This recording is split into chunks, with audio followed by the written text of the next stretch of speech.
말씀은 하루 한 장강의 여호수아서 12장 말씀입니다.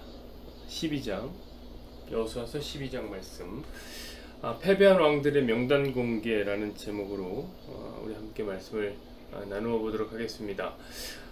자, 오늘 여호수아서 12장은 뭐 다 읽을 건 없지요. 왜냐면 뭐 다 명단들만 나오는 거니까 그렇게 읽을 것은 없습니다. 내용은 어떤 것이냐면 이스라엘이 전쟁을 합니다. 그리고 그 전쟁에서 승리한 왕들의 명단이 바로 패배한 왕들들은, 그리고 이제 이스라엘이 승리한 그들의 명단입니다. 가만 보니까 굉장히 많이 이겼어요. 굉장히 많이 이겼어요.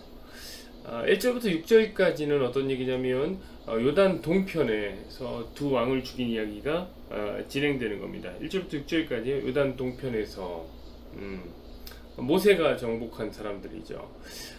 지명들이 굉장히 많이 나오는데요. 그래서 어렵다는 느낌이 듭니다.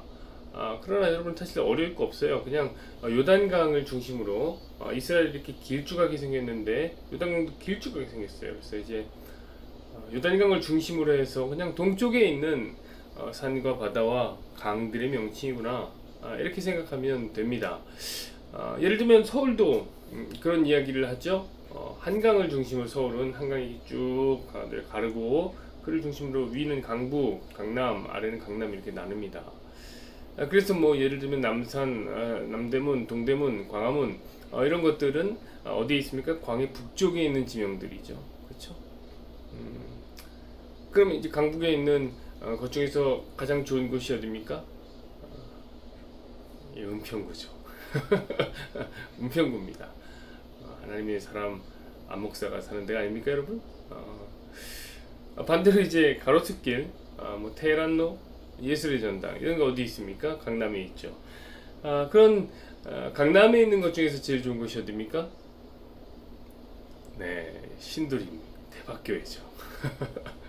여러분, 저는 얼마나 교회 중심적으로 삽니까? 여러분도 이렇게 교회 중심적으로 사시기를 부탁드립니다. 자, 오늘 본문이 그런 거예요. 그런 얘기가 써 있는 겁니다. 요단강의 동쪽에 두 왕을 죽이고 땅을 차지한 이야기죠. 그리고 거기서 두 지파 반이 정착을 하게 됩니다. 루벤 지파, 갓 지파, 므낫세 반 지파, 이렇게. 여기서 나오는 이제 므낫세 반 지파는 므낫세의 2분의 1이라는 뜻이에요. 어떤 사람은 또 그러더라고요. 야곱이 낳은 아들 중에 므낫세 반이라는 사람이 왜 없냐? 아니, 왜 야곱이 므낫세 반이라는 사람 안 낳았죠? 이렇게 물어보더라고요. 이 사람은 성경 읽긴 읽었는데 읽다가 반만 읽은 거예요. 반만 딱 읽은 거예요. 분명히 성경에 보면 야곱의 아들들이 이제 지파가 되지 않습니까? 12아들들이. 근데 여수에 보니까 므낫세 반 지파가 나와요. 근데 이제 창세기에 보면 야곱이 므낫세 반이라는 아들을 낳은 적이 없죠. 그러니까 이제 이게 어떻게 된 거냐, 이렇게 목사한테 따지는 거죠. 당연히 없죠. 왜냐면 므낫세 반이라는 것은 므낫세 반이라는 이름이 아니라 므낫세의 절반이라는 뜻이니까 없죠. 그럼 또 여러분들은 그럼 므낫세를 야곱이 낳았구나, 이렇게 생각하시면 미치겠습니다. 여러분, 므낫세는 야곱이 낳은 아들이 아니라 요셉이 낳은 아들입니다. 여러분, 성경을 사랑해야 되겠죠? 우리 여러분 얼마나 성경을 모르는 줄 금방금방 들통이 납니다. 여러분, 성경을 사랑해야 돼요. 그게 성경 중심이란 말이에요. 자, 7절 이후로부터는 어떤 얘기냐면 이제 여호수아의 시대가 되어서 서편에서 멸절할 왕들을 소개하는 겁니다. 그렇죠? 모세가 동쪽까지는, 요단강 동쪽까지는 책임졌고, 요단강 동쪽을 넘어서 서편으로 들어오면서 여호수아가 책임지는 거예요. 자, 이제 9절 같은 것을 보면은 어떤 얘기가 나오냐면 어떤 왕으로 시작되는데, 그 왕이 누구냐면 여리고 왕입니다. 그렇죠? 여리고 왕으로 시작하고 그 다음은 뭡니까? 아이 왕이에요. 아이 왕. 그럼 이제 눈치를 채셔야죠. 아이 왕이면, 여리고 왕 다음에 아이 왕이면, 본문이 지금 이스라엘이 가나안을 정복한 순서대로 패배한 왕들을 기록하고 있는 것이구나, 이렇게 눈치를 채셔야 됩니다. 그렇죠? 우리 봤잖아. 여리고성 넘는자마자 요단강을 건너자마자 여리고성을 차지했고, 여리고성을 차지하자마자 아이성을 차지하는 거 우리 다 공부했습니다. 그런 어떤 순서로 진행되는구나 알아야 됩니다. 그러니까 순서대로 패배한 왕들의 명단을 기록하는 거죠. 총 몇 명의 왕을 죽입니까? 총 따지면 33명의 왕을 죽였습니다. 아닌데요. 24절을 보니까 모두 31왕이라고 하는데요. 2명은 이제 요단강 동쪽에서 죽였고, 동쪽. 나머지는 서쪽에서 31명의 왕을 사로잡았으니까 총 33명입니다. 자, 그것이 오늘 본문에 등장하는 이야기예요. 자, 그럼 성경에 왜 이런 패배한 왕들의 명단이 올라와 있을까요? 여러분 질문하셔야 돼요. 질문하실 줄 알아야 됩니다. 도대체 왜 이게 있구나가 아니라 왜 있냐? 왜 이렇게 지루한 이야기? 이거 보십시오. 이거 끝까지 읽을 수나 있습니까? 읽다가 반드시 한 번은 틀리죠. 이런 지루한 이야기를 왜 성경에다가 기록해 놨을까?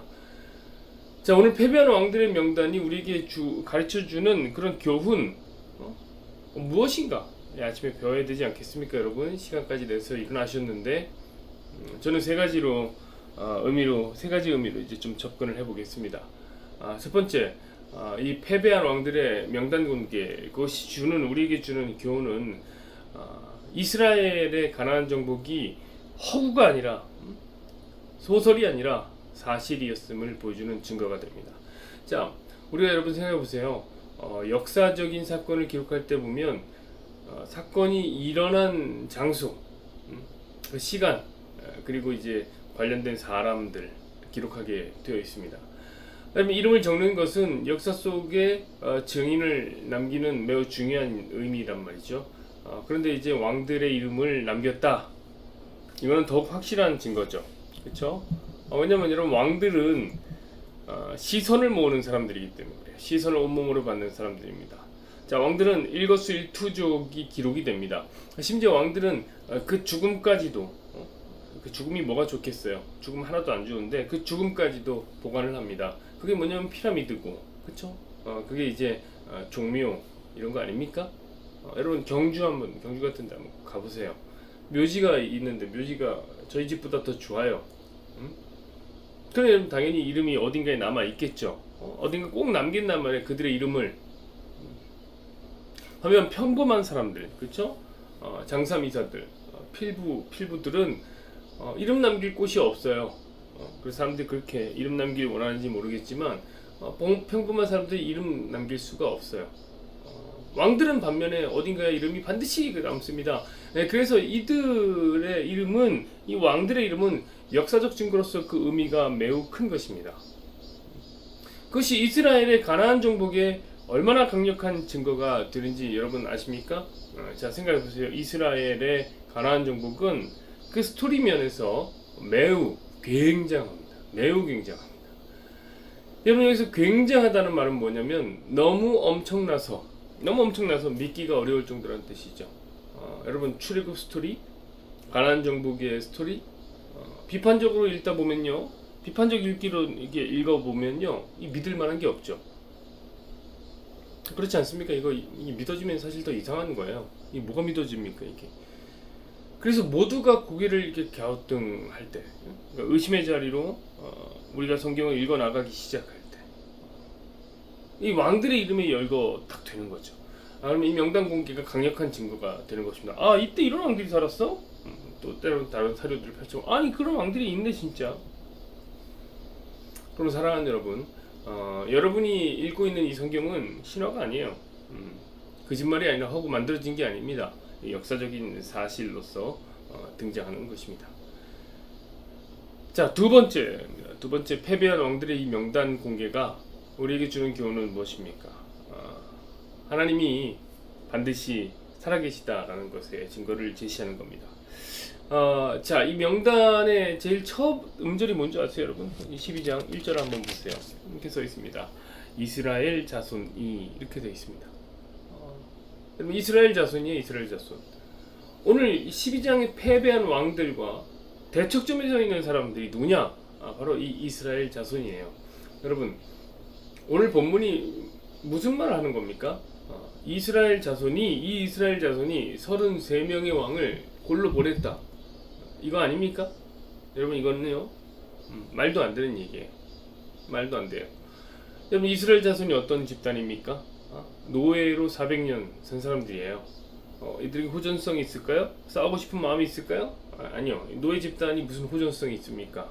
그냥 순종적이고 반응하지 않는 거예요.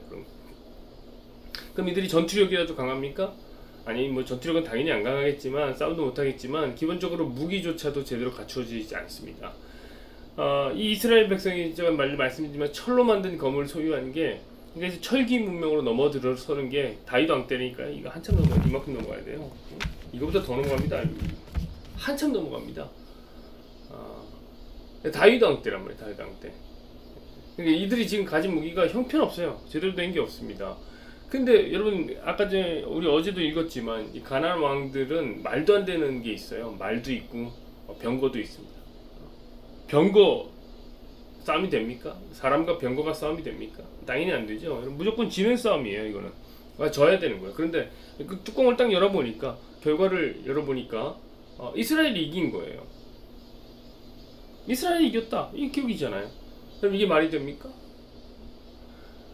여러분 이번에 보니까 올림픽을 지금 계속 하고 있는데 수영에 보니까 100m에 한국인이 결승전에 나갔습니다. 수영 100m에 한국 결승전 나갔어요. 이 자체가 엄청난 이슈더라고요. 엄청난 이슈예요. 그럼 69년 만에 동양인이 수영 100m에 결승전에 나간 게 처음이래요. 동양인이. 그러니까 난리잖아요. 난리. 5등 했는데 난리예요. 메달 못 땄습니다. 근데 여러분 한번 생각해 보시죠. 만약에 한국 선수가 수영 100m에서 금메달을 땄다고 하면 믿으시겠습니까? 단번에 이런 생각, 야 외국인인데 귀화했나? 이런 생각하지 않겠습니까? 자, 여러분 그런데 한국 사람이 한국인 체형을 가지고 그렇죠? 이게 체형이 안 되면 이게 힘든 거예요. 자, 수영 100m에서 금메달을 따는 거 이거 어려운데 여러분 그것은 그래도 일말에 가능성이 있는 거예요. 체형은 얼마든지 다른 사람들이 나올 수도 있으니까 전혀 가능성이 없는 일이 아니란 말이에요. 그런데 전혀 가능성이 없는 일이 뭡니까? 이스라엘 자손이 33명의 가나안의 왕을 이기는 거예요. 이건 가능성이 제로. 가능성 없어요. 이거. 자, 그럼에도 불구하고 이스라엘 자손이 가나안의 왕 33명을 전멸시켰다면, 다 죽였다면, 그래서 이름을 다 기록해놨다면 그건 이스라엘에게 뭔가 있다는 거죠. 특별한 방법, 절대적인 힘 이런 게 있었다는 거예요. 마치 반지의 제왕에 나오는 절대 반지처럼 뭔가 있는 거 특별한 게. 그게 뭡니까? 우리는 뭐 단번에 알죠. 하나님. 오늘 본문이 바로 그거 알려주는 거예요. 이스라엘 자손이 왕들 33명을 죽였다. 이스라엘 자손이 뭔데? 뭐가 있나 보네. 이거 알려주는 겁니다. 자, 마지막 세 번째로 오늘 본문이 우리에게 알려주고 있는 교훈은 어떤 위험이 중요합니다. 뭘 얘기하는 거냐면 왕이 되지 말라는 거예요. 왕 되지 말라. 여러분 왕 되지 마세요. 여러분 우리는 왕이 되는 것에 너무 목말라 있는데 왕이 되어서는 안 됩니다. 여러분 성경은 수많은 왕들의 죽음을 이스라엘 앞에서 지금 보여주고 펼쳐주고 계신 거예요. 이스라엘 자손들 앞에 왕들의 죽음을 쫙 펼쳐주고 있는 겁니다. 여러분 왕이란 무엇입니까? 한 시대를 호령했던 것이고 가장 무거운 이름을 가지고 있는 가장 가치 있는 사람이라고 불리는 그게 왕이 아닙니까? 근데 그들이 이제 이스라엘 앞에서 벌렁 무너졌습니다. 여러분 이 당시에 이스라엘을 보면요, 이들은 왕이 없어요. 지금 왕이 없는 국가예요. 여호수아 때는 여호수아 왕이에요? 왕 아닙니다, 여러분. 자, 이 당시 이스라엘은 왕이 없는 국가였어요. 자, 왕이 없는 이스라엘에게 33명의 왕이 죽어나간 것입니다. 여러분, 제 아무리 왕이면 뭐합니까? 아무리 왕이면 뭐합니까? 패배해서 죽잖아요? 그럼 가장 비참한 사람이 누구예요? 그게 왕이에요. 패배하면 가장 비참한 사람은 왕이에요. 한순간에 나락으로 떨어지는 거예요. 여러분, 그래 왕이 되려고 하지 마세요. 왜냐면 왕이 되면 우리는 무조건 집니다. 패배하게 됩니다. 왜냐면 우리는 둘 중에 하나밖에 없어요. 첫 번째는 뭐냐면 왕이 되거나 아니면 왕을 섬기거나, 둘 중에 하나예요. 왕 되거나 왕 섬기거나. 더 노골적으로 얘기하자면 이렇습니다. 하나님을 왕으로 모시며 살아가든지 아니면 스스로 왕으로 살아가든지, 이 두 가지 중에 하나밖에 없어요. 모든 인생 군상이 다 그렇게 돼 있습니다. 여러분 두 왕을 섬길 수는 없는 거예요. 하나님도 섬기고 하나님도 왕으로 섬기면서 나도 왕으로 돼야지 이럴 수는 없는 겁니다. 이건 뭐 가능하지도 않고 마음이 우리가 그렇게 갈라지지 않습니다. 그러므로 여러분 왕이 되려면 모두 하나님을 대적하게 되는 거예요. 대적하게 되는 거. 그럼 하나님과 나라랑 왕이 사이에 싸우는 거란 말이에요. 싸우는 거. 그럼 여러분 그 결과가 뭐겠습니까?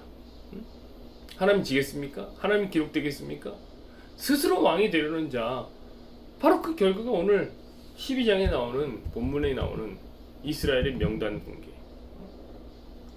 이스라엘 정복한 왕들의 33명의 명단 공개가 여기 이렇게 기록되어 있지 않습니까? 모두 한결같이 패배하여 패배자의 명단에 이름을 올리게 된 것입니다. 여러분, 그러니까 왕 되지 말라는 거예요. 아니 어차피 지는 싸움을 뭐하러 하려고 합니까? 왜 왕 되려고 합니까? 어제 제가 이야기하지 않았습니까? 우리 11장 이야기하지 않았습니까? 인간은 신을 이길 수 없어요. 인간 신 못 이겨요. 근데 왜 그렇게 왕이 되고 싶어 하는지 잘 모르겠어요. 근데 가만 보면 그 성도들도 다 왕하고 싶어 해요. 왕 되고 싶어 해요. 하나님에게 여러분 주권을 이양하지를 않아요. 하나님 내 인생의 주인입니다. 아니던데요, 여러분. 여러분이 여러분 인생의 주인이던데요. 애를 키워도 그래요. 다 왕으로 키워요. 여러분 왜 다 왕자, 다 공주로 키우죠? 나중에 왕 시키려고 그럽니까? 다 나중에?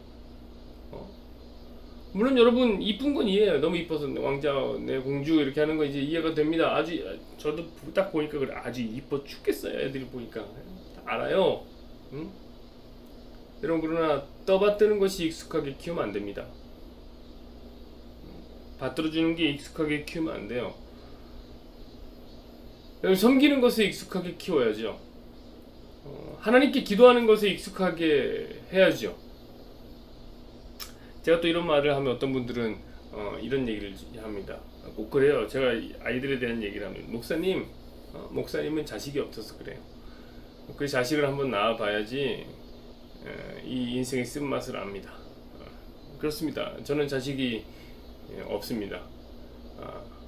그 자식 낳지 말까? 아니 여러분, 그래 저는 자식이 없어요. 그럼 여러분 생각해보세요. 자식이 없으면 진리를 말하면 안 됩니까? 자식이 없으면 진리를 못 말하는 겁니까? 여러분 사도 바울 형님이 무덤을 열고 일어날 이야기입니다. 여러분 제가 자식을 낳으면 진리는 변합니까? 여러분이 자식 낳으면 원래 이랬던 진리가 변하게 되는 겁니까? 우리가 진리대로 못 사는 거지. 우리가 말씀대로 못 사는 것이지. 여러분 목사님 진리를 선포해야죠. 그렇죠? 여러분 성경 모든 곳에서 우리에게 경고하고 선포하는 진리는 뭐냐면 왕대를 하지 말라는 거예요. 왕대를 하지 말라. 열왕기 상하 뒤에 나오죠? 역대기 상하 다 무슨 말씀하는 겁니까? 그 왕이 되려는 자 다 그 결말이 이렇게 처참하다. 인간이 내세운 왕 그들 다 무너졌다. 그 말씀하는 겁니다. 열왕기 상하가 역대기 상하가 그런 얘기하는 거예요. 그래서 하나님이 뭐 하시는 거예요? 진짜 왕을 보내주시는 거예요. 진짜 왕 한참 넘어가서 역대기 상하 다 넘어가서 마태복음에 진짜 왕 보내주시는 거예요. 응? 아브라함과 다윗의 자손 예수 그리스도의 세계라 그가 왕된 세계가 이제 펼쳐지는 거란 말이에요. 하나님 말씀하시는 거예요. 뭐라고 말씀하시면 너희 왕들은 다 망해. 내가 진짜 왕을 보내주겠다. 그게 예수님이에요. 오직 예수님만이 우리의 진정한 왕이 되십니다. 그러니까 그분을 섬겨야지. 그분을 높여드려야지. 그분이 하나님 나라의 왕이에요. 우리는 그분의 백성이라고요. 그런데 하나님 나라의 왕이 왔습니다. 여기 분명히 옵니다. 하나님 나라의 왕이 왔는데 여러분 그 왕이 좀 이상한 왕이 온단 말이에요. 하나님 나라의 왕이 분명히 하늘에서 내려왔는데 이상하게 와요. 그 왕은 이상하게 섬김을 받으려고 안 해요. 오히려 섬겨요. 손을 먼저 내밀어요. 아픔에 공감해 주세요. 그 왕은 누가 고통 가운데 있다면 가장 먼저 찾아가세요. 혹 쓰레기통 같은 현실을 사는 사람이 있습니까? 거리낌이 없어요. 그래도 찾아가시죠. 여러분 그게 하나님 나라의 왕입니다. 그러니까 여러분 제가 섬기는 걸 가르치라는 것은 제가 섬기는 걸 가르치려면 그 아이를 그냥 막 망치라는 게 아니란 말이에요. 제가 섬기는 걸 가르치라는 것은 역설적으로 우리가 자녀를 섬기는 자로 만들면 왕으로 키우게 되는 거란 말이에요. 노예로 키우는 게 아니라 그게 왕으로 키우는 거예요. 여러분 목사의 말은 패배하고 사라질 이 세상의 왕으로 키우지는 말자는 거예요. 아니 왜 패배자의 명단 공개에 올라갈 패배자의 명단에 이름을 올리려고 합니까? 그런 왕으로 키우지 말자는 거예요. 영원한 하나님의 나라의 왕으로 키우자는 것입니다. 사랑하는 여러분 우리가 정신을 바짝 차려야 됩니다. 여기 사탄은 우는 사자처럼 삼킬 자를 지금도 찾고 있습니다. 여러분 사탄이 우리를 어떻게 삼키는 줄 아세요? 우리 죽이고 괴롭히고 고통스럽게 만들고 이러지 않아요. 사탄은 우리 그렇게 삼키지 않아요. 우리로 진리 가운데서 가장 먼 그냥 생활인이 되게 하는 것입니다. 생활인. 하루하루 이 세상에 익숙한 이 세상의 논리로 사는 생활인. 먹고 사는 문제, 자식 키우는 문제, 노후 문제, 노후를 준비하는 문제에만 하루 종일 걱정하면서 살 수 있는 생활인으로 만드는 게 사탄이 삼키는 거예요. 여러분 정신 바짝 차리지 않으면 어느 날 사탄의 뱃속에서 사탄이 물어다주는 벌레를 낼름낼름 받아먹으면서 호의호식하는 자신을 발견하게 될 겁니다. 여러분 그러다 죽고 싶습니까? 물론 그래도 주께서 선택하시면 택하신 백성이라면 천국에야는 가겠지만 여러분 그렇게 살다가 주님 얼굴을 보고 싶으십니까? 저는 끔찍합니다. 그 정도의 삶은 아니죠. 오늘 하나님께서 패배한 이스라엘에게 패배한 가나안의 왕들의 명단을 공개한 이유 여러분 깨닫는 은혜가 있기를 바랍니다. 여호와는 내게 복을 주시고 너를 지키시기를 원하며 여호와는 그의 얼굴을 내게 비추사 은혜 베푸시기를 원하며 여호와는 그 얼굴을 내게로 향하여 대사 평강 주시기를 원하노라. 아멘. 오 주님, 우리 성도들 오늘 이스라엘에게 패한 가나안 사람들, 가나안 왕들의 명단 공개를 보며 배우고 깨닫는 은혜가 있기를 소망합니다. 하나님께서 우리에게 무엇을 말씀하시는지를 배우게 하여 주십시오. 왕 되지 말라는 것이죠. 왕이 좋아 보이냐?